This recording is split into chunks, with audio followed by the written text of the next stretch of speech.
class president, prosecutor, mayor of New York City, Time Person of the Year. These are just some of the hats worn by Rudy Giuliani before we knew him as President Trump's right-hand man. So how did he go from this? He's the mayor of New York City, Rudy Giuliani. To this.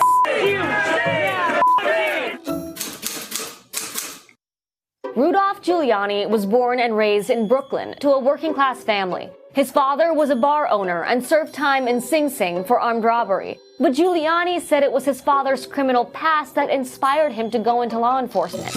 My father would say to me, when you make a decision, the most important thing you've got to think about is, can you shave the next morning and look at yourself in the mirror and feel good about yourself? Before that, he'd considered the priesthood. Giuliani studied at Manhattan College and NYU Law. He considered himself a Democrat, volunteering for RFK's 1968 presidential campaign.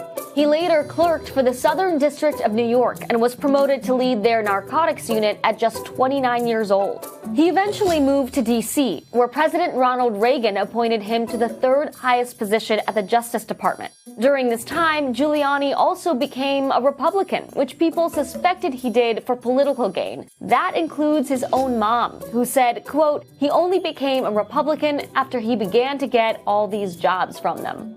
In 1983, Giuliani returned home as the U.S. Attorney for the Southern District of New York. He made over 4,000 convictions, from corrupt Wall Street guys to the heads of the mafia. Then in 1993, he was elected as the first Republican mayor of New York City since the 60s.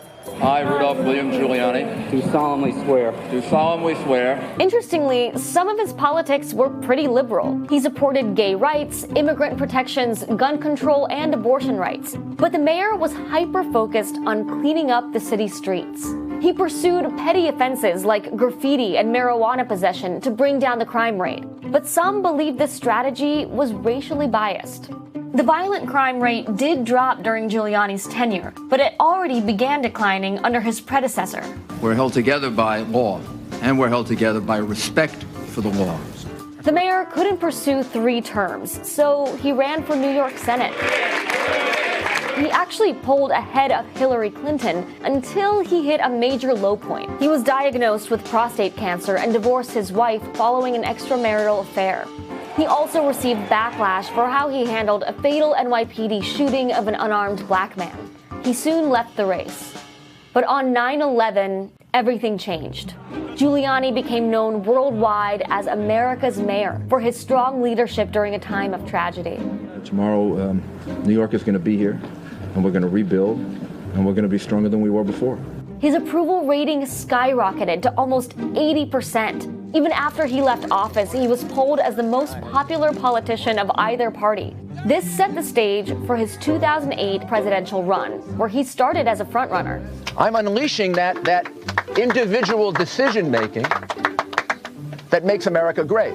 He spiraled downhill after he underestimated early voting states and became entangled in controversy. Firefighters accused him of rushing 9/11 recovery efforts and downplaying dangerous health conditions at Ground Zero. After dropping out of the presidential race, he kept a relatively low profile. He returned to law for several years. That is, until 2016. Donald Trump is the agent of change, and he will be the leader of the change we need. Giuliani reemerged as a recurring character of Trump's presidential campaign. Their friendship goes way back. You know, you're really beautiful. And a woman that looks like that has to have her own special scent. Oh, thank you. That was a parody video for the mayor's Inner Circle press roast. In all seriousness, the two do have history. Trump supported Giuliani as mayor, and they attended each other's third weddings. And before Trump's inauguration, he apparently considered Giuliani for Secretary of State. When that didn't work out, he became Trump's informal cybersecurity advisor and helped craft the Muslim ban.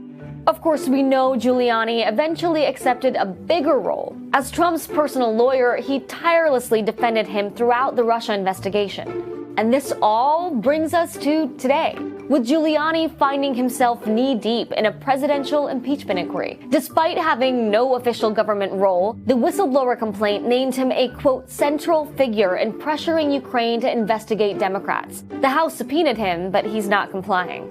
But ironically, Giuliani's story continues to unfold in the place where it all started, the Southern District of New York.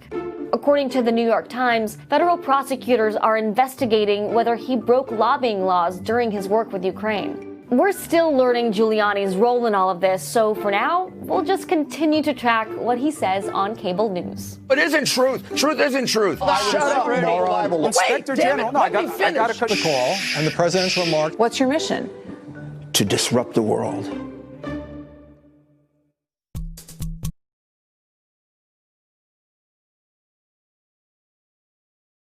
Hey, NBC News viewers, thanks for checking out our YouTube channel. Subscribe by clicking on that button down here and click on any of the videos over here to watch the latest interviews, show highlights, and digital exclusives. Thanks for watching.